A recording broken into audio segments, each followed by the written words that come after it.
Hey, what's going on? Luke here. For today's video, we're going to be talking about Brett Morris. Now, I'm not going to dwell too much on the injury that he's actually got, but I'm just more so going to be talking about his career and the fact that I think he might be the best modern day winger. Look, you can go back, you can look through all the histories, you can look at your Wendell Sailors and Semyon Radras and a few of those sort of guys, and you could definitely make an argument that they are the best winger of pretty much all time. But at the same time, I think Brett Morris, he has the longevity, he has all the skills, he has all the attributes, and he has all the accolades to back it up as well. So for me, I think he is actually the best winger in the modern era, maybe even of all time. Now, he's not my favourite of all time, but he did play for the Bulldogs, so he is going to be a fan favourite, and also his dad taught me in high school, so I do have a little bit of a connection with the Morris twins in the sense that there's a reason they're going to be my favourite players, at least in terms of the guys who are running around now. Just sort of some bias there. But look, for me, I think the bias or no bias, I think you can look at Brett Morris throughout his career and you can say he's definitely at least been the best winger, at least top two, throughout pretty much like his whole career. Even now, if you look at the form he was playing at, you could probably argue that he was one of the best wingers in the comp. If he was actually eligible for New South Wales, I think you pick Brett Morris. I really think you do. I think he's actually been that good. And a lot of people will probably say, why would you pick a 34-year-old? And that's exactly why I retire, because they want to pick for the future. But in terms of just actual form and actual playing ability, if you're just not looking at any age or anything like that, Brett Morris was the best winger in the comp, and I think not many people argue with me with that one.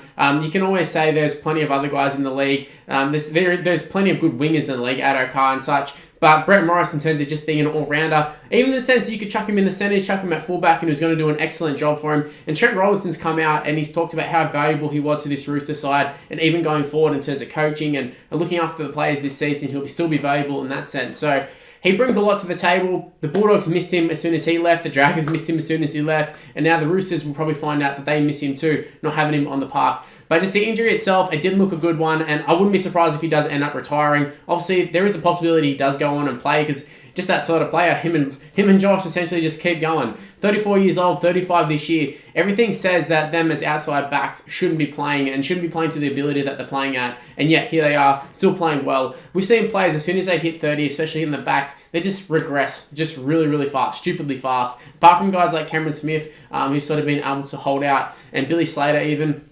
But they're those real elite guys, and that's my point. I think Brett Morris is one of those elite players. Probably won't ever get talked about in the sense of your Billy Slaters and such, just because he played on the wing for most of his career, for like 90% of his career. But at the same time, he was playing, and he even played longer than some of these guys. He was in amongst all of those sides that Billy Slater and Cameron Smith were all playing in. He was always the winger for the Australian side. He played the New South Wales side consistently, and he was always playing well.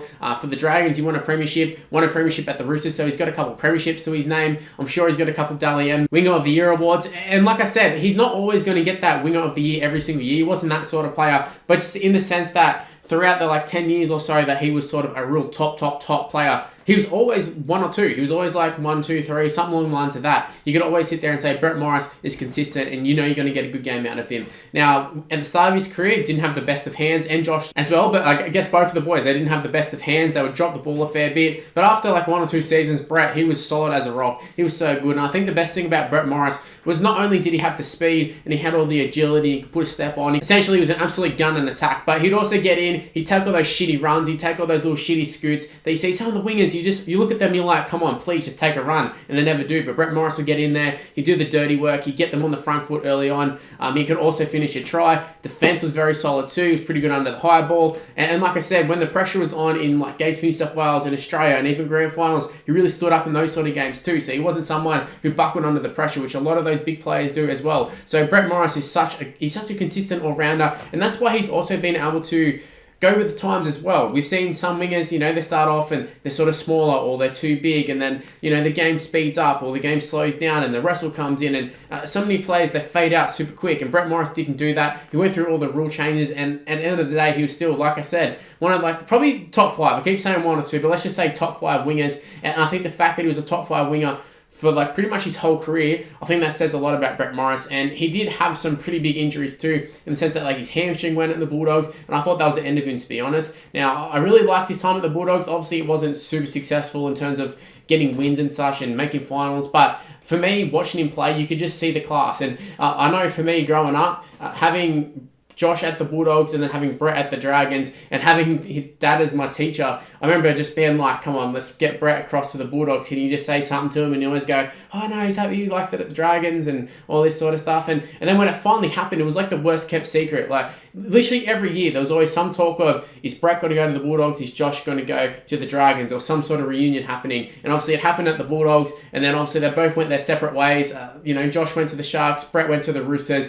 We saw that one worked out. Brett ended up winning a premiership straight away, and he was instrumental in that grand final. He was big. He was big for them. I feel like you could have gave him the Clive Churchill. You really could have. He was very, very good for them. He was so safe for him. Got him out of trouble a lot of the times. And look, you just the experience of him too. It's something that's so valuable. And I know it gets talked about a lot, having experience in your side. But Brett Morris on the wing, you look at your wingers, you don't generally think about experience and going, oh yeah, they're going to bring so much to the side. But he just does. He just does. And he gives that confidence to the guys inside of him that he's going to make the right decision and just things like that. But obviously the Morris boys reunited at the Roosters, and it doesn't look like they will get a premiership together, which is unfortunate for me because I was really hoping Josh would get a premiership. I thought he was deserved after all these years with the Bulldogs and then playing in the shit sides and then finally going to the Roosters. I thought he'd end up getting one, but just injuries got in the way, and obviously his brother is a big casualty from that one because obviously he's gone down. Lindsay Collins went down in the same game. In fact, they were talking about on the game, I remember Andrew Voss pretty much jinxed him. Lindsay Collins went down. They started talking about last year when Radley and Verrills went down the same game, and they were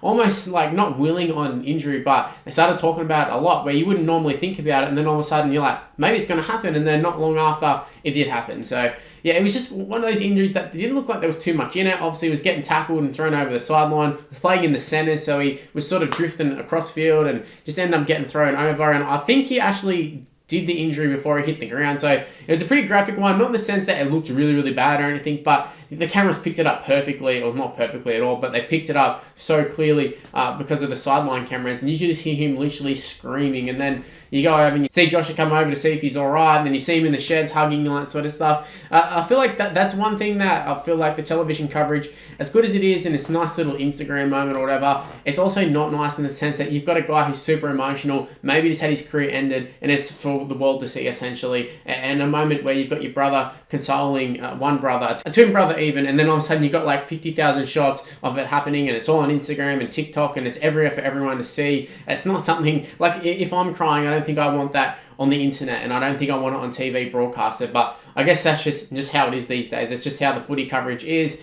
for good and bad, the coverage is everywhere, so you're not going to really miss anything. But it was just interesting that the coverage seemed to focus on Brett, like even just walking off the field. The game was going on, like sim-ins were happening. I think Roosters even scored a try with like 11 players on the field, and then all of a sudden, like the focus was still on Brett Morris walking off the field. And look, he said he apparently himself said he wanted to walk off the field and didn't want the medicab, but I feel like at this point, the NRL, Andrew Voss was harping on about this, but I do agree. I feel like professional sport in 2021 in Australia, big money involved, just get the medicab on. I know there's pride and all that sort of stuff, but pride's not going to help when he can't walk in a couple of years' time because he further damaged his knee. Now, this obviously probably won't be the case, but at the same time, just because it doesn't happen for him doesn't mean it's for someone else who's going to try and walk it off and ends up hurting it. So, yeah, I didn't like that image, but look, Brett Morris, fantastic career. Leave in the comment section below, what are some of your favourite memories for Brett Morris? He's got a lot of great tries. For me, one of my favourite Brett Morris memories was actually the try he scored, I think it was against the Eels, it was for the Bulldogs, and you had Josh running next to him. It was just them two running together. Not jogging, but you could see them just having a good time. And I think I'm so glad that they actually got to play together. I know they got to play together at the Dragons, I think.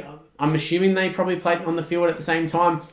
But when they were they weren't at the prime of their career. Obviously, they were sort of at the back end of their career. But after they were already, they'd already played for Origin and played together in that. And then they finally got to play together at the Bulldogs. So I thought that was nice. And then even reuniting at the Roosters, it was nice to see them back. And it's a shame because they're playing so well. Like, literally, the Morris boys, like I said, this is not a joke. I feel like if the Origin squad, if they didn't care about age and all that sort of stuff, I feel like you could pick both of them and they do a fantastic job. But yeah, like I said, leave in the comment section below what are some of your favourite memories of Brett Morris. I think there's going to be a lot of them. That little kick try that they did the kick into the corner and he sort of got tackled. I think that would be a big one for him. But yeah, like I said, for me, that try against the Eels, I think it was, where they were running together, I think that was a good one. Even the little punch up where the Bulldogs played the Dragons, the little fake punch ups. So yeah, if that's the end of Brett Morris, fantastic career. Hopefully it's not, but if it is, what a career it was. Anyways, that's how I'm going to wrap up this video. Hopefully you did enjoy it. If you did, make sure you go ahead and smash the like button and subscribe to the channel if you're new around here. Turn on the notification bell. It's essential to you actually seeing the video, because you know the sub boxes, they're a bit dodgy. They always have been. They probably always will be. So don't rely on that. Use the notification bell to click on it and do all that sort of stuff. Follow me on social media as well. It's on the screen right now. It's Mr. Luke on YT for the most part. My Facebook is just Mr. Luke, but everything else is Mr. Luke on YT. Just go ahead and give me a follow, give me a like, give me an ad, do all that sort of stuff. But that's where I'm wrapping up this video. Stay tuned for more content on the channel, and I'll see you till the next video.